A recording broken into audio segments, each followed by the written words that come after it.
soit nos musiciens, nos militaires, nos forces pompiers, police. Et je voulais seulement dire une petite chose, rappeler qu'aujourd'hui, c'est quand même un jour un peu spécial. La boucle est bouclée, c'est le cas de le dire, elle est fermée, avec la mise au tombeau du dernier des compagnons de la Libération, Hubert Germain, mort il y a un mois à 101 ans. Et donc je pense que ça mérite qu'on pense à lui une petite minute. Voilà, je vous remercie et je vous souhaite un bon 11 novembre.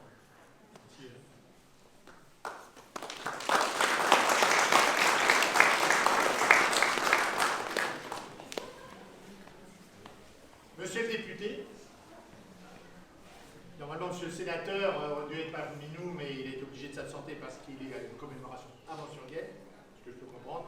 Monsieur le président du comité d'entente, monsieur le président de la FNACA, monsieur le président des médaillés militaires, monsieur le président du NC, monsieur le président du Souvenir français, messieurs les anciens combattants, mesdames et messieurs les porte-drapeaux, messieurs les représentants du 2e régiment de dragons de Fontevraud, messieurs les représentants de la gendarmerie, mesdames et messieurs les membres du centre de secours de Loudun, mesdames et messieurs les élus, conjoints, conseillers municipaux, les enfants du CME, mesdames et messieurs les enseignants, mesdames, messieurs, je crois que nous venons de vivre un beau moment, un vrai moment de partage à travers ce très beau défilé.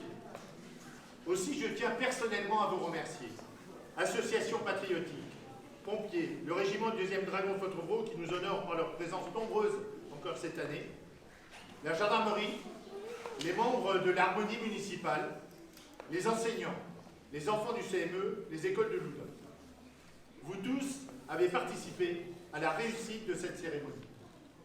Un merci tout particulier aux enfants de Saint-Joseph.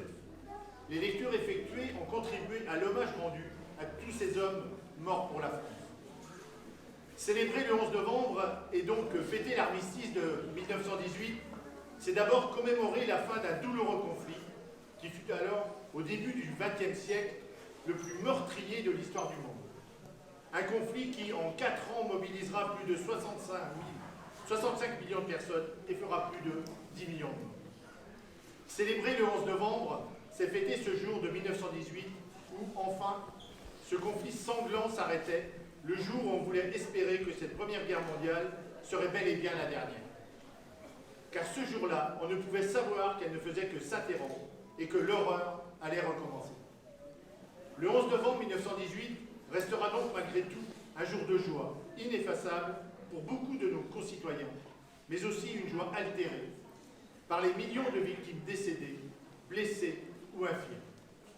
Aujourd'hui, la guerre de 14-18 est entrée dans l'histoire, dans notre histoire. Les anciens combattants de 14-18 ont bien sûr tous disparu.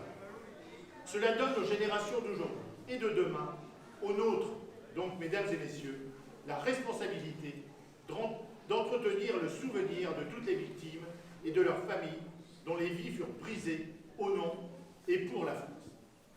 En ce 11 novembre, à travers le pays tout entier, la communauté nationale se rassemble pour rendre hommage à ces soldats de 14-18 tombés pour la patrie.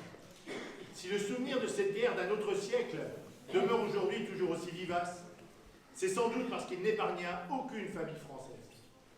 En mémoire de ceux qui sont morts pour la liberté, nous devons nous élever contre les restrictions de cette liberté sous toutes ses formes. S'il faut faire la guerre pour préserver sa liberté, il faut aussi savoir faire la paix et la maintenir pour construire l'avenir. Aujourd'hui, l'Allemagne et la France sont en paix. Nos deux nations sont même devenues des moteurs de l'Europe. Avec d'autres États de l'Europe occidentale, nous avons pris conscience des valeurs communes de notre civilisation. La dignité humaine, le respect des libertés de croyance et d'opinion. Ces valeurs, nous devons les affirmer haut et fort et les défendre ensemble. Si notre passé commun a construit l'Europe, parfois douloureusement, notre avenir doit la souder autour de ces valeurs. Il faut enseigner aux jeunes générations que la paix recule quand se renforce la haine de l'autre. Malheureusement, aujourd'hui encore, l'actualité nous rappelle avec son cortège d'images tragiques que les guerres perdurent à travers la planète, que des innocents perdent la vie quotidiennement pour la liberté contre l'oppression. Oui, mesdames et messieurs, aujourd'hui comme hier, c'est en nous battant pour la paix que nous sommes fidèles à la mémoire de ceux dont les noms sont gravés sur tous nos monuments. C'est en nous battant pour la paix que nous nous inscrivons parmi les défenseurs de la patrie. C'est à nous ensemble de construire chaque jour, dans nos lieux de vie et nos espaces de coexistence, la France, l'Europe et le monde que nous voulons laisser à nos enfants. C'est à nous ensemble de faire vivre l'esprit de toutes les réconciliations, de toutes les fraternités et de toutes les écoutes. Il nous appartient aujourd'hui d'entretenir le flambeau du 11 novembre et de donner à notre tour aux futures générations pour que se cultive encore et toujours l'idée que la liberté et la paix sont des valeurs fragiles, toujours susceptibles d'être remises en cause. Vive la paix, vive la liberté, vive la République et vive la France.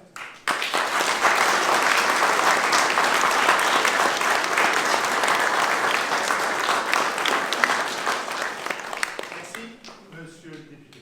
Nicolas. Monsieur le maire, mesdames et messieurs les élus, mesdemoiselles et jeunes hommes du conseil municipal des enfants, mesdames et messieurs les représentants des forces armées, mon capitaine, de la gendarmerie, madame l'adjudant-chef, de la police municipale, mon major, des pompiers, mon capitaine, des anciens combattants, de la fanfare, toutes et tous. Merci de votre accueil et bravo, monsieur le maire, pour l'organisation de cet événement. De voir autant de monde, un jeudi matin, par un temps frais, fait clairement chaud au cœur. Je ne savais pas quel propos tenir par rapport à cet événement. Et peut-être, vous avez trouvé ça surprenant, mais j'ai envie de vous parler de l'image de l'arbre. C'est l'agriculteur qui produit aussi des arbres qui vous parlent. Mais je pense que ça pourrait correspondre à la situation. Un arbre, c'est d'abord des racines. Et il est important de les connaître. Connaître son histoire, c'est connaître ses racines. C'est pouvoir lui faire attention. C'est aussi les racines qui tiennent l'arbre debout. Et je pense qu'à des moments, comme le 11 novembre, c'est important de se retourner, de se poser des questions sur notre passé, chercher d'où chacun en vient, et ça nous rendra plus fort. Un arbre, c'est aussi un tronc. Et peut-être que le tronc, c'est le peuple de France, c'est peut-être l'État, c'est ce qui structure, c'est ce qui organise. Et je crois que quand on a un tronc puissant, eh bien on peut faire face aux tempêtes qui secouent un pays. Je pense qu'on a vécu, on vit encore une tempête avec cette pandémie. Et quoi qu'on en dise, quoi qu'on en pense, quand on regarde ce qui se passe en France par rapport à d'autres pays, y compris voisins, je crois que, et sanitairement, et économiquement, et socialement, le tronc a tenu. Et puis, un arbre, c'est aussi ses branches. Ses branches, c'est les différentes professions que vous pouvez représenter, ce que nous sommes dans notre diversité. Il y a l'armée, il y a les pompiers, il y a la police municipale, gendarmerie, il y a des artisans, il y a des salariés, il y a des gens qui travaillent à l'hôpital, ça c'est la réalité de ce que nous sommes. Et puis je pense que les feuilles c'est chacun d'entre nous dans nos diversités, avec les plus jeunes pousses qui sont devant moi. Mais au fond, où je veux en venir, c'est qu'il n'y a pas l'un sans l'autre. Il n'y a pas de tronc s'il n'y a pas de racine. Il n'y a pas de branche s'il n'y a pas de tronc. Il n'y a pas de vie dans l'arbre s'il n'y a pas de feuilles. Et je vous invite toutes et tous à voir que c'est le collectif qui nous fait aller de l'avant. Bien sûr, on a nos spécificités, mais à chaque fois qu'on voit des différences, si c'est des différences pour apporter de la richesse, je crois qu'elles sont utiles. Si c'est des différences pour nous diviser, ça nous affaiblit. Donc certains jouent sur les différences d'origine. Je crois que c'est une profonde erreur. C'est quand on sera ensemble, tout à l'heure ça a été dit dans le discours, ceux qui sont venus défendre la France de 1914 à 1918, ils venaient des 5 continents. Des personnes qui n'étaient jamais venues en France. Et bien je crois qu'on a besoin de toutes et tous, sans nier les problèmes que ça peut poser. Mais voilà le message que je voulais vous passer ce matin. Je pense que notre pays, c'est un peu comme un grand arbre. À nous d'y faire attention. Voilà ce que je voulais vous dire. Je vous souhaite une bonne bonne journée à toutes et à tous.